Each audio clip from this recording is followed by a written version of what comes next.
une entreprise, la direction n'est pas le seul facteur explicatif de la réussite ou de l'échec d'une stratégie.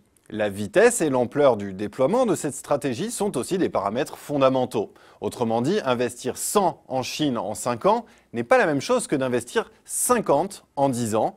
Pour reprendre une image de Jean Berg, vice-président du cabinet international de conseil en stratégie Estin & Co, qui va nous éclairer sur cette valeur de la vitesse.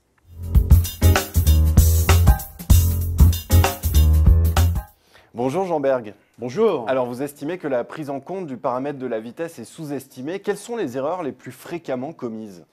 En effet, la réussite d'une stratégie est d'abord le choix de la bonne vitesse. Je vois deux principales erreurs généralement commises. La première, c'est de confondre vitesse absolue et vitesse relative. Une croissance de 10% par an, c'est bien, sauf si les concurrents affichent, eux, plus 30%. Pour être compétitif, il faut toujours croître 1,5 à 2 fois plus vite que le marché. Sinon, une entreprise ne peut pas atteindre des positions de leadership. La deuxième erreur, c'est de définir la vitesse en fonction des capacités opérationnelles de l'entreprise et non en fonction des positions stratégiques à atteindre. Prenons une image. Si votre voiture de course ne peut pas faire plus de 100 km/h, soit vous changez de voiture, soit vous ne participez pas à la course, soit vous vous associez avec une autre écurie.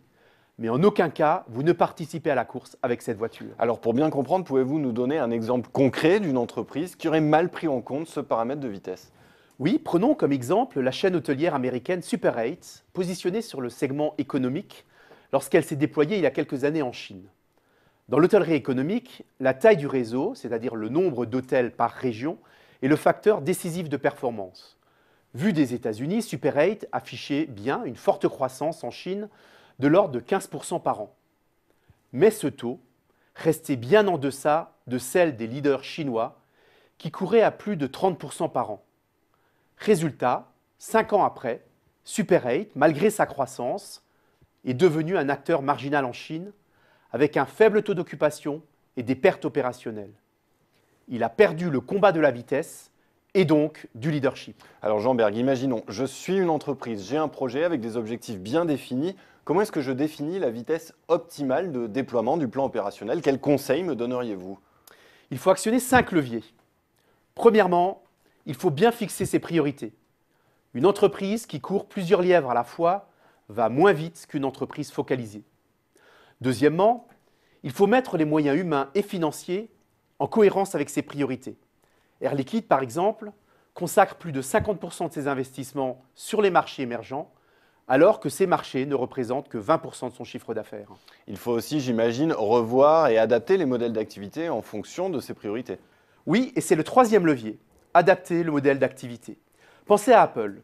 Le premier iPhone était faible sur la téléphonie, mais là n'était pas l'essentiel. Le produit était une innovation de rupture, car il proposait de nouvelles fonctionnalités. Il n'a été amélioré que par la suite. Le quatrième levier, c'est que le top management suive de près les projets. Si la priorité de l'entreprise n'est pas suivie par son président, ce n'est pas une priorité. Enfin, et c'est le dernier levier, il faut garder en tête que seule une organisation simple permet de croître rapidement.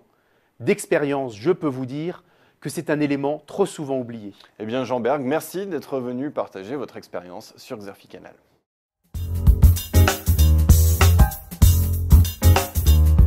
Focalisation et simplicité sont les maîtres mots de la croissance. C'est vrai pour l'allocation des ressources comme pour les organisations.